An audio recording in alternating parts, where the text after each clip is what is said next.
오늘은 부모님의 은혜와 그 사랑을 기리고 또 그리고 감사하는 어버이 주일입니다.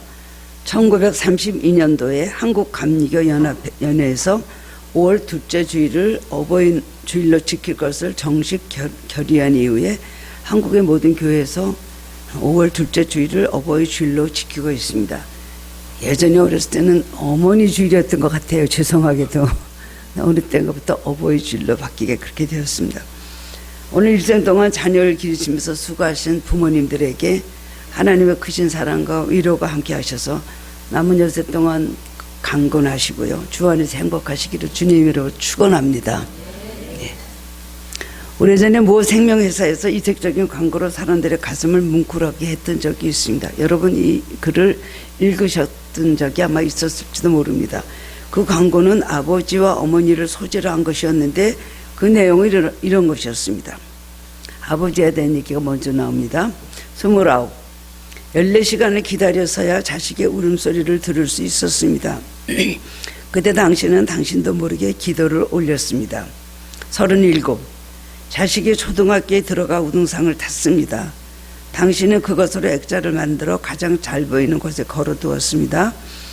아직도 당신의 방에는 누렇게 바른 액자가 걸려 있습니다. 43.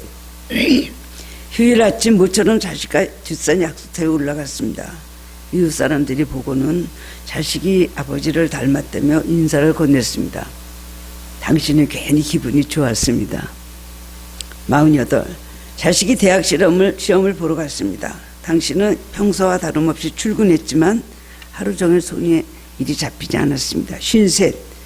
자식이 첫 월급을 타서 네일을 사왔습니다. 당신은 쓸데없이 돈을 쓴다고 나무랐지만 밤이 늦도록 그 네일을 입어보고 또 입어봤습니다.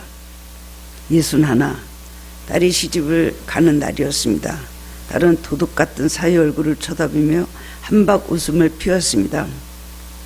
당신은 나이 들고서 처음으로 눈시울이 붉어졌습니다.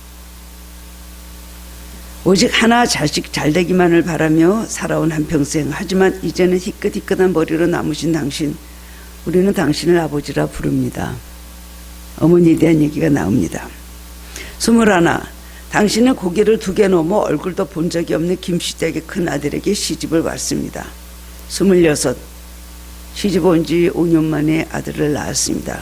당신은 그제서야 시댁 어른들한테 며느리 대접을 받았습니다. 32. 자식이 밤늦게 급체를 앓았습니다. 당신은 자식을 얻고 읍내 병원까지 20리를 달렸습니다. 40. 그의 겨우는 유난히 추웠습니다. 당신은 자식이 학교에서 돌아올 무렵이면 자신의 외투를 입고 동구 밖으로 나갔습니다.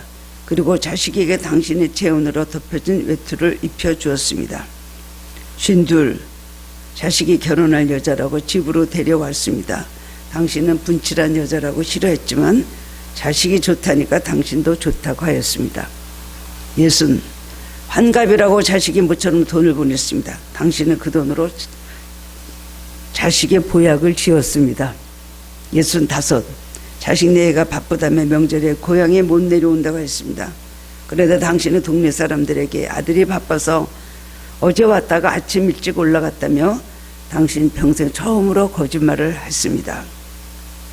오직 하나 자식 잘 되기를 바라며 살아온 한평생, 하지만 이제는 깊게 주름진 얼굴로 남으신 당신, 우리는 당신을 어머니라 부릅니다. 많은 사람들이 이 광고를 보고 많이 울었다고 합니다. 그 속에 우리들의 어머니와 아버지의 자화상에 그려져 있기 때문입니다. 다 이거 보면은 우리들의 아버지 어머니의 모습이 그대로 거기 담겨져 있죠. 다 그런 마음입니다.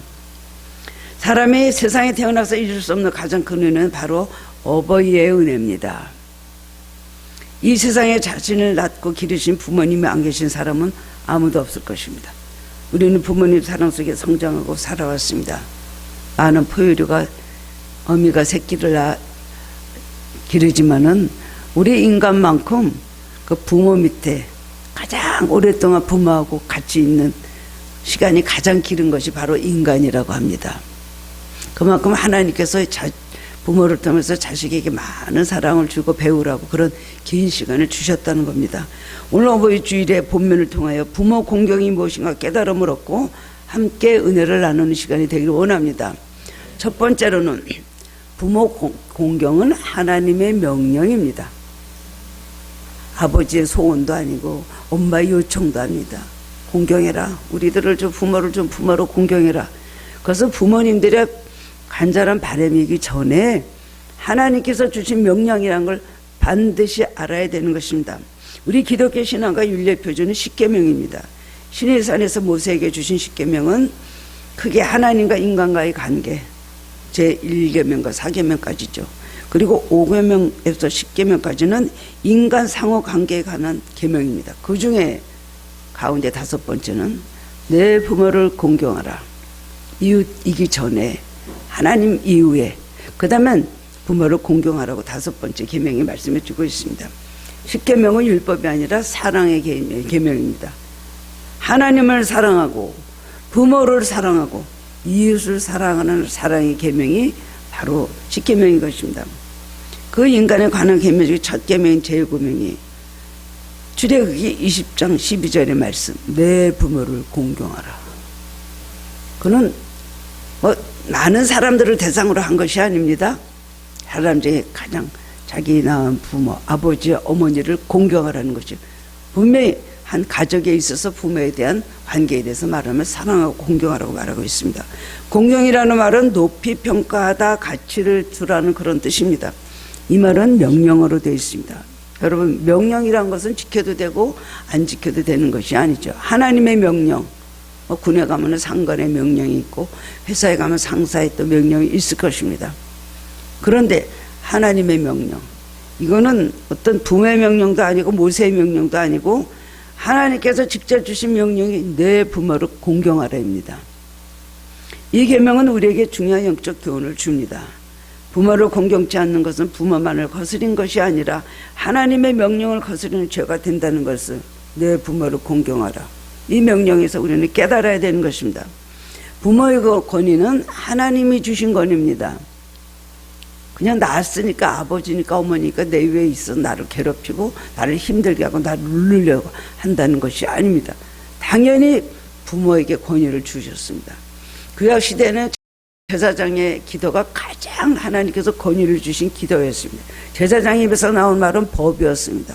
제사장이 말한 대로 예언한 대로 그대로 되었습니다. 죽는다면 죽고 산다면 살았습니다. 그 제사장의 축복 기도가 아주 중요한 것이었어요. 그 다음에는 아버지의 가장의 축복 기도입니다.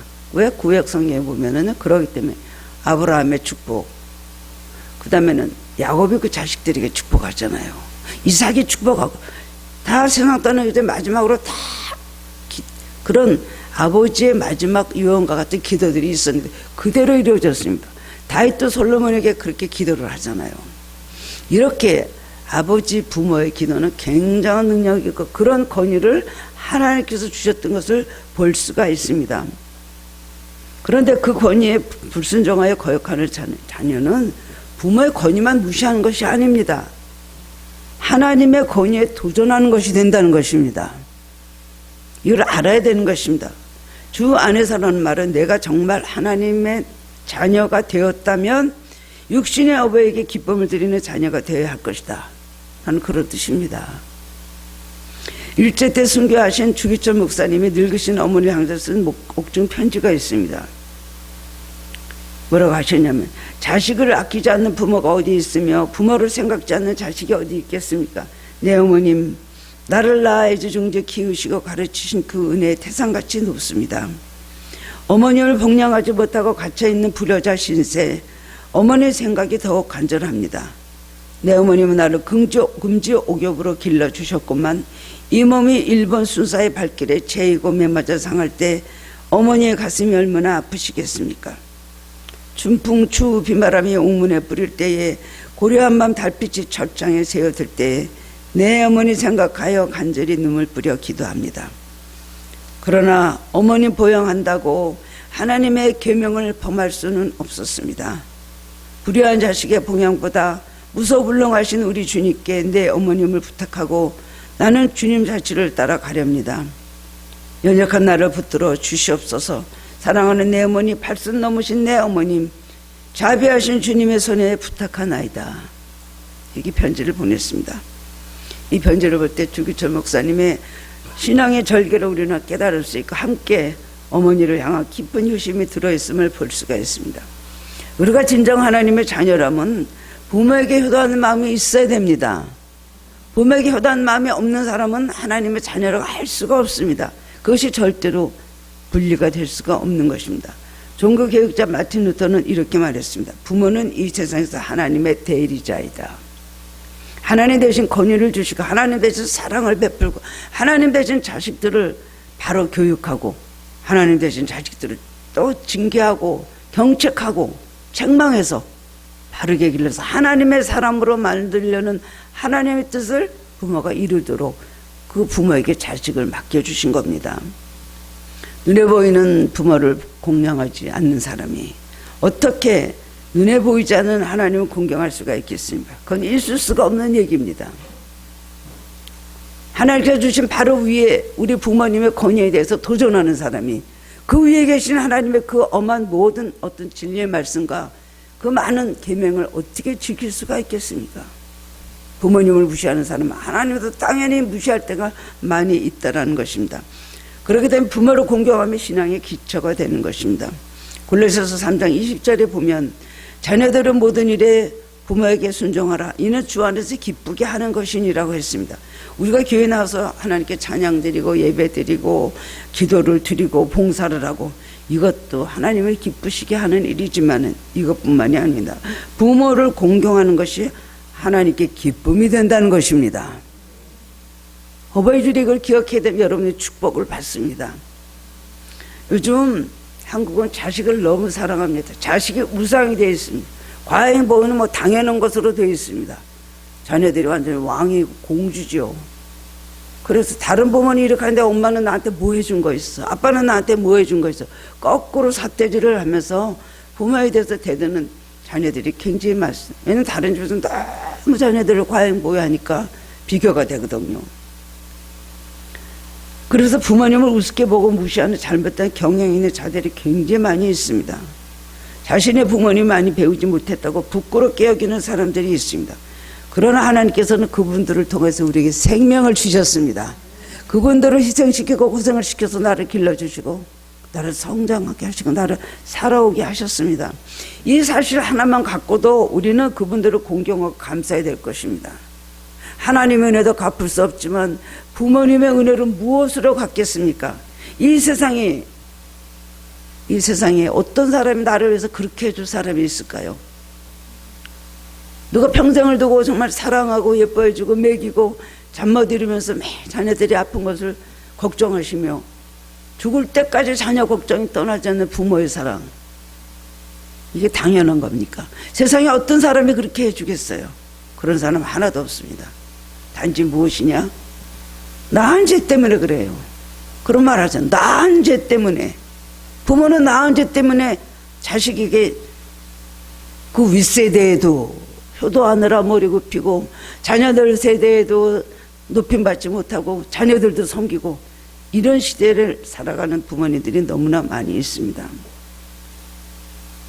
부모님들 살던 시대와 지금은 교육과 문화 모든 양상이 크게 달라졌습니다. 유행과 가치관은 아주 많이 달라졌죠. 말도 못하게 많이 달라졌죠. 그렇기 때문에 잘못 알고 계시는 것도 많을 수밖에 없습니다. 옛날 소리 할 수밖에 없습니다.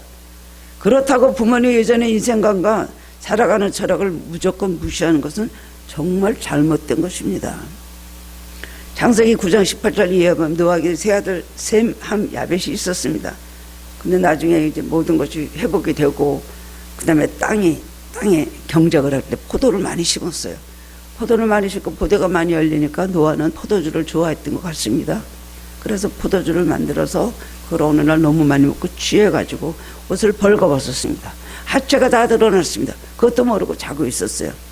근데 둘째 아들 함에 들어갔으니까 에그머니나 아버지가 완전 하체를 다 드러냈고 자고 있으니까 나와갖고 동생들에게 막 형하고 동생한테 세 아들이 있었는데 말을 합니다. 아버지가 이렇게 말했어요.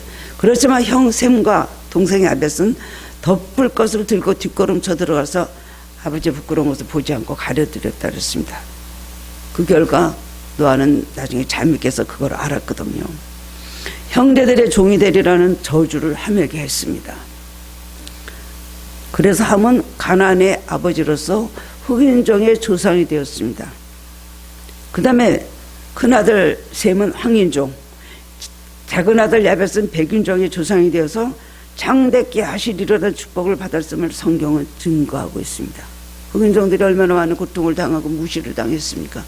지금은 시대가 많이 달라져서 인종차별이 없는 그런 시대로 지금 가고 있지만, 그러나 흑인종들은 너무나 많은 흑인들은 고통을 많이 당했던 건 사실입니다. 급변하는 이 시대를 볼 때에 부모님들이 무식하고 부족해 보이는 것은 당연한 것입니다. 세상은 자꾸 변하니까요. 연로하신 부모님들 보면 실수할 때도 있습니다. 근데 우리는 우리 자손도 어렸을 때 얼마나 많은 실수를 했습니까? 그냥 소변도 못 가려가지고 막 아기 때는 이불에도 막 싸고, 뭐라 그러십니까? 물을 너무 많이 먹었구나 이렇게 말하면서 다 그걸 닦아주시고 수도 없는 고생을 하시면서 손발이 닳도록 고생하셔서 길러주셨습니다. 실수 한 번 했다고, 부모가 실수 한 번 했다고, 그걸 가지고 실수했다고 엄마 아버지에게 들이대고 맞대답하는 것은 잘못된 것입니다. 부모님들이 인내해 주실 때 우리도 인내해야 되는 거예요. 또 부모님이 나이가 많아지면 거동도 불편해지고 홀로 걷지도 못할 때가 있습니다. 돌아가시 얼마 전 되면은 수저도 제대로 못 드시잖아요.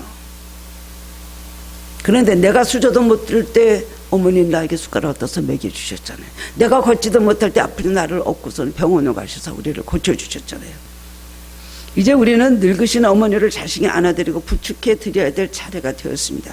그럴 때 불평하지 말고 부모에게 진 빚을 조금이라도 갚을 수 있는 기회가 왔거나 생각하고 여러분 기뻐하고 감사해야 되는 것입니다. 이럴 때는 효도하지 언제 효도해나, 내가 잘못한 것이 많은데 이럴 때는 효도해야지 생각을 하고 부모에게 효도해야 된다는 것입니다. 부모 공경은 뭐라고요? 하나님의 명령입니다. 두 번째, 부모님이 살아계실 때 효도해야 된다는 것입니다. 이 땅의 어버이 최고의 기쁨과 영광은 무엇일까요? 그것은 부모로서 자식들에게 공경을 받고 사랑을 받고 인정을 받고 그리고 칭찬을 받는 것. 우리 어머니 최고다. 안 그래도 그래줄 때 정말 그런 걸 받으면 늙어가는 것이 부모님들의 가장 큰 기쁨입니다. 반대로 가장 서러운 일은 내 몸으로 낳은 자식으로부터 공경과 사랑을 받지 못하고 무시당하고 상처받는 것입니다. 그거 이상 쓰라리고 가슴 아픈 일이 없습니다. 예수님께 나사렛에서 목수일을 하시면서 아버지 요셉은 일찍 세상을 떠나시고 공생이 되기 전까지 30살까지 어머니를 잘 동생들과 함께 그 다음에 공경하고 복양하고 그리고 순종하였습니다. 마지막에 십자가에서 운병하시면서도 어머니를 요한에게 부탁하시면서 내 어머니라 잘 모셔달라고 부탁을 해주셨습니다. 효성을 보이셨습니다. 애굽의 공무처녀가 됐던 요셉도 그의 아버지 야곱이 찾아왔을 때 그 앞에 무릎을 꿇고 효성을 다했습니다. 하나님 사랑하는 사람 부모 사랑합니다. 부모 사랑하는 사람 형제 사랑합니다. 이거 다 알아야 됩니다. 열왕기상 2장 19절에 보면 솔로몬 왕의 어머니 밧세바가 솔로몬을 만나러 왔을 때 왕이 일어나 영접하며 절한 후에 다시 왕자에 앉았다 그랬어요. 자기가 보고 일어나서 영접하여 땅에 절을 하고 그 다음에 왕자에 앉았다는 것입니다. 우리아의 아내였다가 다윗의 아내가 되어 솔로몬의 어머니가 된 밧세바는 이런 과거의 일 때문에 이스라엘의 높은 고관들로부터 조금 무시를 당할 수가 있었을 것입니다. 그러나 자식된 솔로몬 왕이 그 어머니 밧세바를 절대적으로 공경하고 높여드릴 때 아무도 밧세바를 무시할 수 없었던 것이에요. 우리가 기억해야 될 것은 10계명 중에 다른 9가지 계명과 달리 제5계명의 부모 공경의 계명은 지킬 시간이 한시적으로 주어져 있다는 것을 기억해야 됩니다. 부모님이 세상을 떠나면 이 계명도 나라를 떠나는 계명이 되는 거예요. 10계명 중 9가지 계명 내가 만약에 불순종했다면 다시 마음을 돌이키고 회개하고 다시 잘할 수 있습니다. 그러나 내 부모를 공경하라는 이 5계명은 나중에 후회를 해도 소용이 없는 것이에요. 어디다 적용을 시킬 수가 없죠. 돌아가시고 나면 내 부모를 공경하라. 그 이상 어떻게 할 수 있는 기회가 있습니까? 그렇기 때문에 효도는 시기를 놓치면 안 되는 것이고 부모님이 살아계실 때 효도해야 되는 것입니다.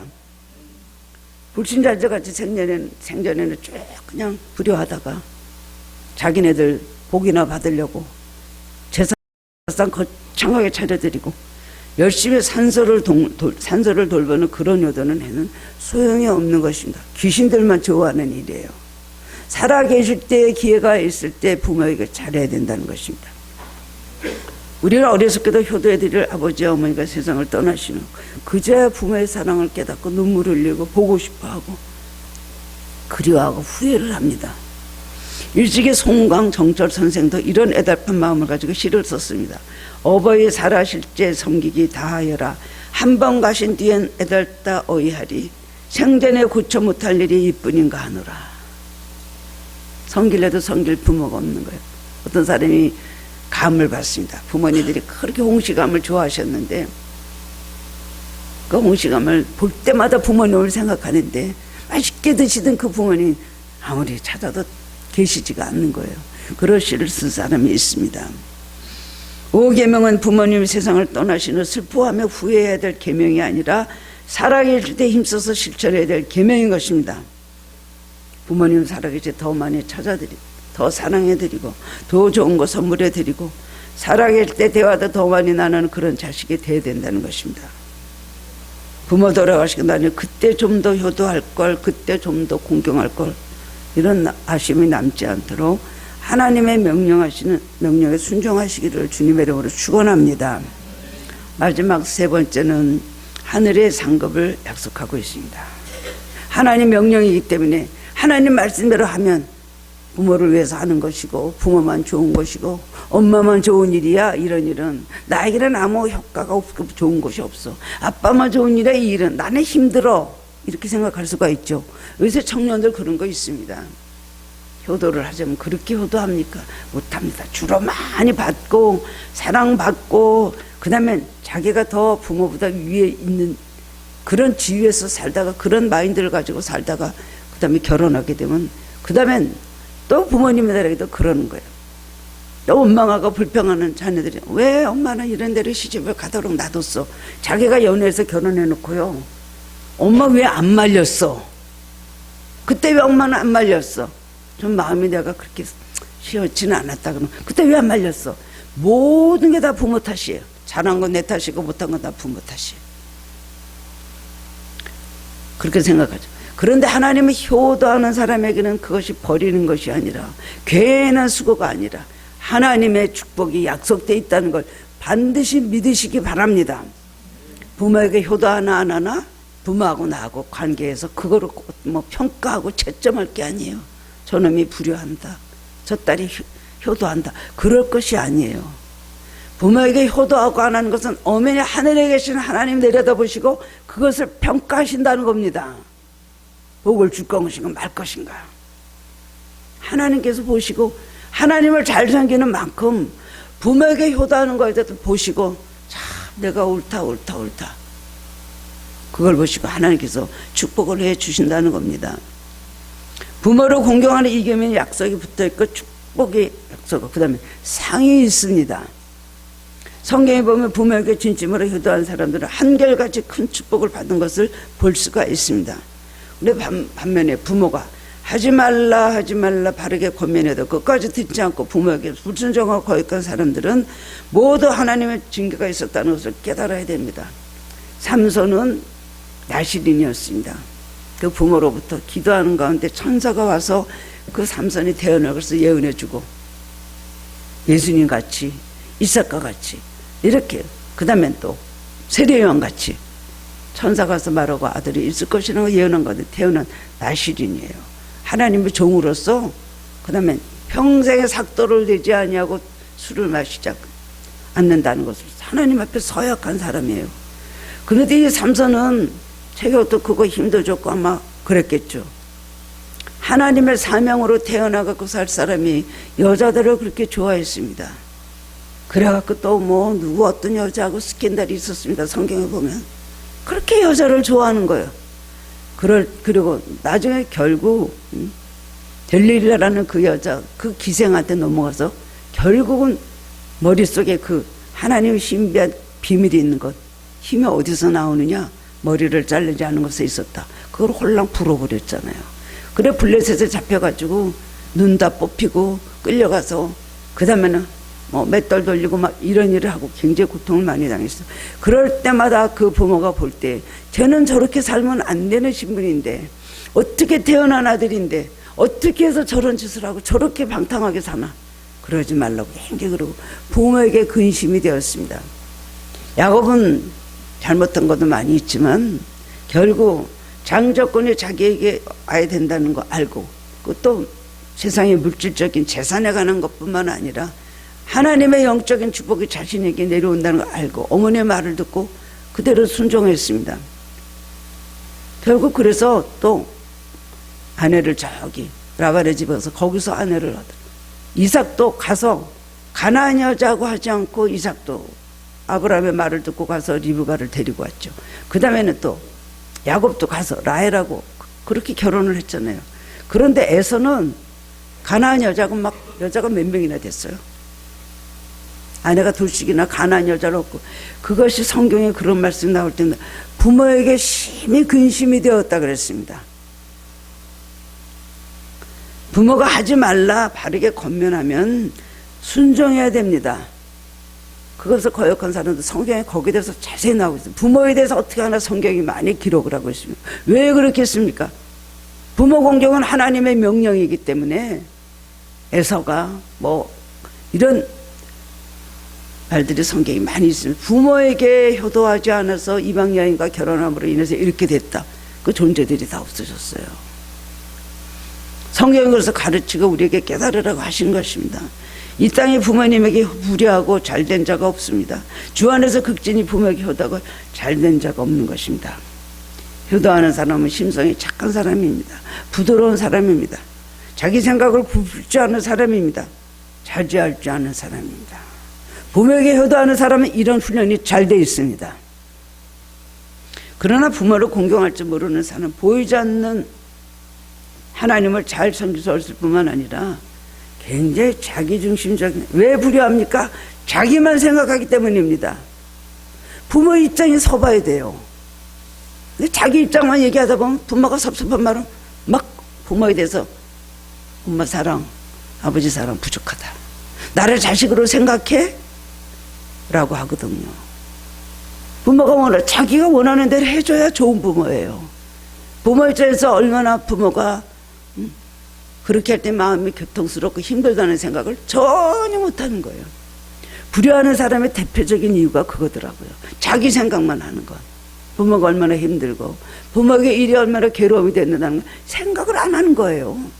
양보 안 하죠. 굽히지 않죠.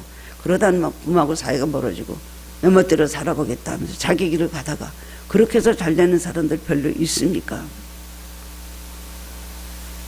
사회에서도 상관에게 굉장히 반항적이기 쉽습니다. 대인가가 좋지 않습니다. 사회 질서를 파괴할 위험이 있는 것입니다. 우리는 질서를 지키라는 세상을 하나님께서 주시. 하나님은 아주 질서의 하나님이시거든요.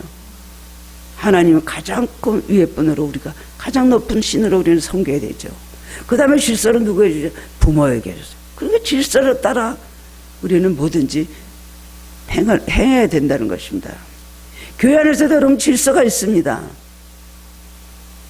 교회 안에서도 질서가 있는 거예요. 머리를 굽힐 때는 굽히고 순종할 때 순종해야 됩니다.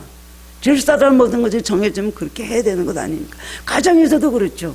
물론 엄격한 아버지로 인해서 굉장히 상처가 많고 억압돼서 자라는 그런 자녀들이 세상에는 굉장히 많았어요. 매 맞고 살았죠. 뭐 욕먹고 살았죠. 쫓겨났죠.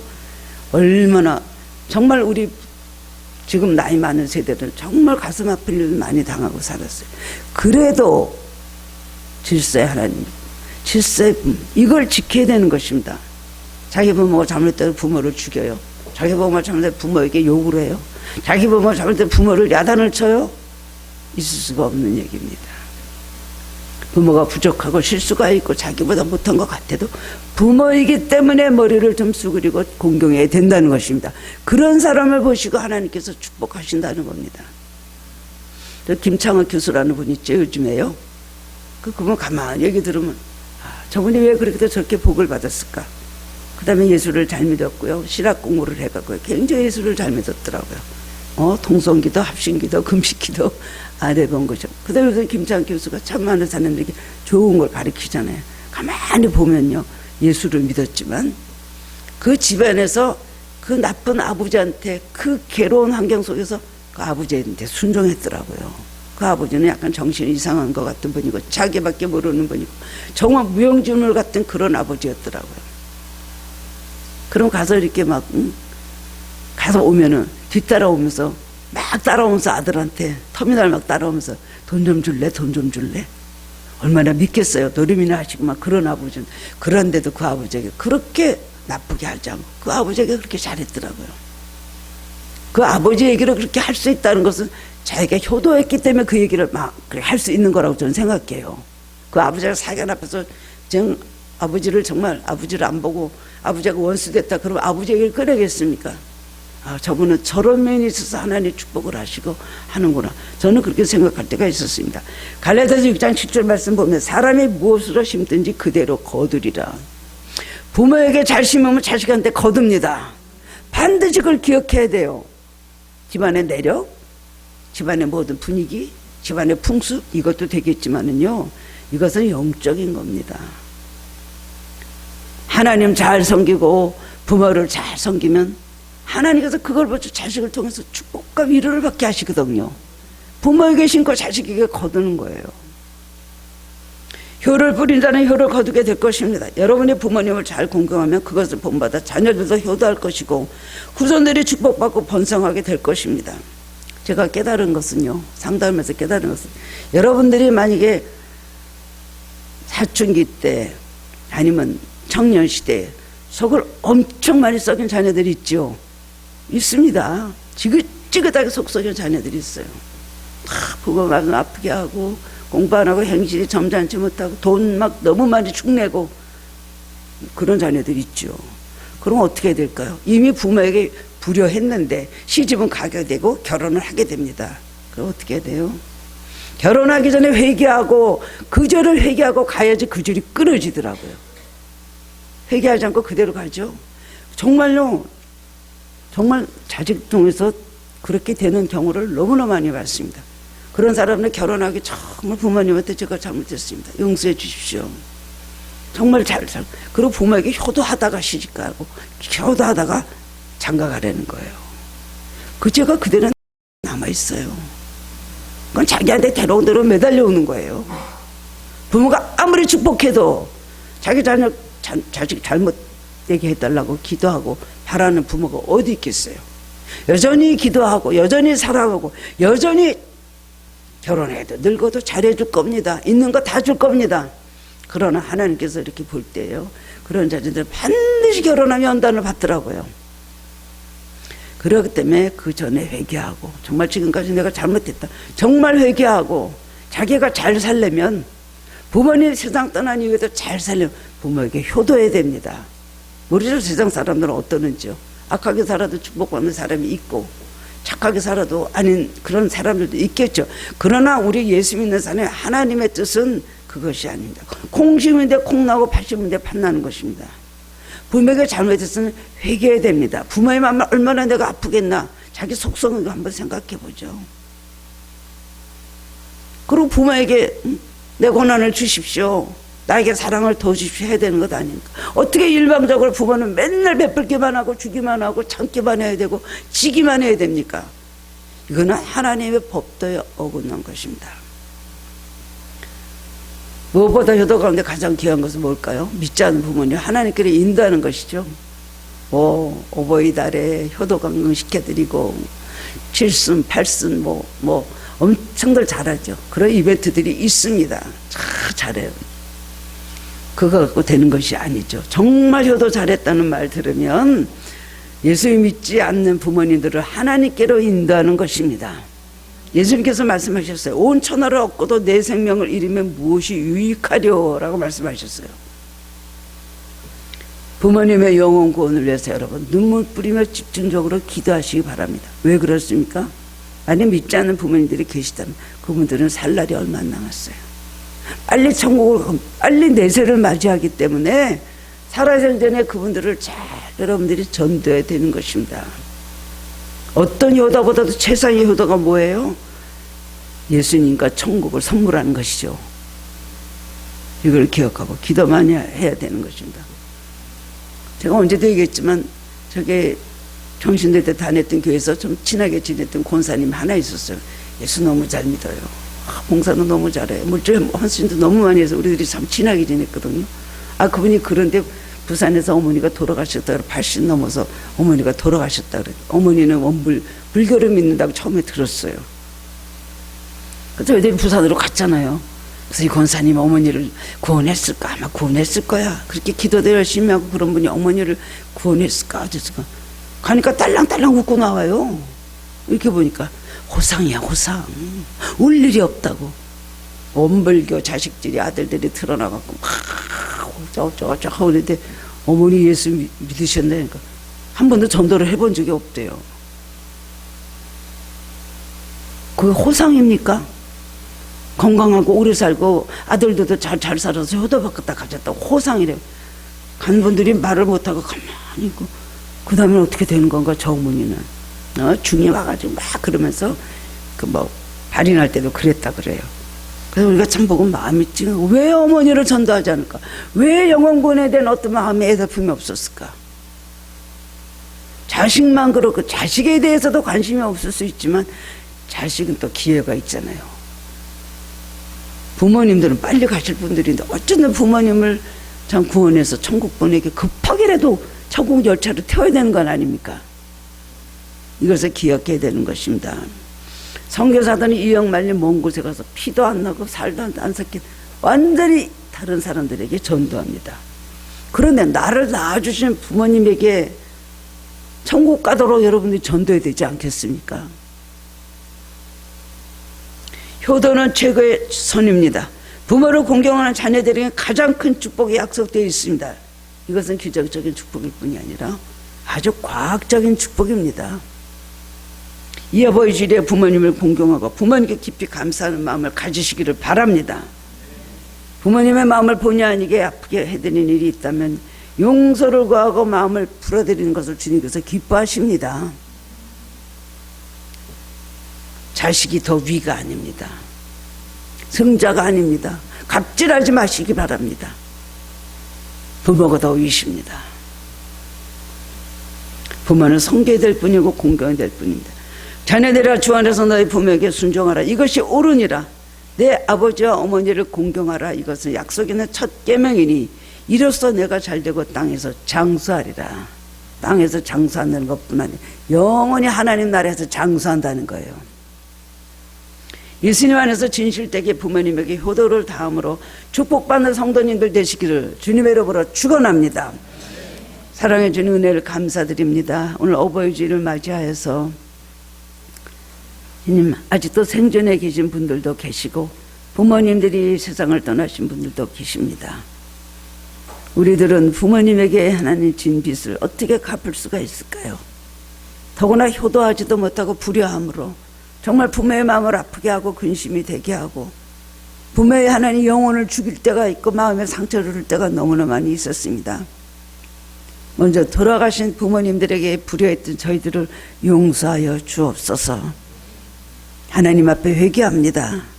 그리고 또한 하나님 정말 부모님을 잘 섬기는 본을 보임으로 자녀들에게 그것을 시청시킬 수 있게 하여 주시고 또한 하나님 우리의 모든 가문들이 다 하나님을 잘 섬기고 부모에게 효도하고 그 자식이 또 효도하는 복된 가문 될 수 있도록 축복하여 주옵소서. 하나님 우리들의 다른 것도 우리들을 고쳐주시지만은 우리들의 이 모든 하나님 부모에 대한 자세를 고칠 것이 있다면 오늘 고쳐주시기를 원합니다. 그것이 하나님의 명령이요 하나님 뜻인 것을 바로 알고 부모를 효도하고 낳은 어머니를 낳은 아버지를 늙은 어머니를 늙은 아버지에게 효도하는 마음을 허락하여 주옵소서. 말을 기쁘게 해드리고 많은 대화를 나눠드리고 자주 만나고 그리고 사랑을 고백하고 좋은 것으로 공개하고 그러므로 부모의 마음을 하나님 기쁘게 하는 자녀들 되게 하심으로 약속하신 축복을 받게 하여 주옵소서. 내가 잘려고 땅에서 장수하리로다 한 그 말씀이 그대로 각 가정마다 이루어지기를 원합니다. 주님, 우리 청년들 여기 있습니다. 여러 가지 할 일이 많고 또한 하나님 분주하며 비전들을 생각할 나이입니다. 그런데 부모님 시대하고 모든 것이 생각이 다르고 방법이 다르고 부모님들은 뭘 잘 모르고 그야말로 무식한 말을 하고 지도를 할 수가 있지만 그러나 절대로 부모를 무시하지 않게 하여 주옵소서. 순종하며 뜻이 다르다 할지라도 그래도 순종하며 하나님 온유하고 겸손하게 대하며 그리고 가서 기도함으로 하나님께서 모든 선을 이루고 의를 이루는 일들이 있게 하여 주시기를 원합니다. 부모에게 잘 효도하는 사람에게 축복을 주시다고 하신 말씀을 기억하고 오늘도 부모의 말씀에 순종하고 더구나 주님을 잘 섬기는 부모님 내 말씀을 잘 들을 수 있게 하여 주옵소서. 훈계할 때 섭섭해하지 말고 하나님 또한 바르게 지도할 때에 하나님 절대로 하나님 대적하지 않도록 도와주옵소서. 예수 그리스도의 이름으로 감사하며 기도드리옵나이다. 아멘.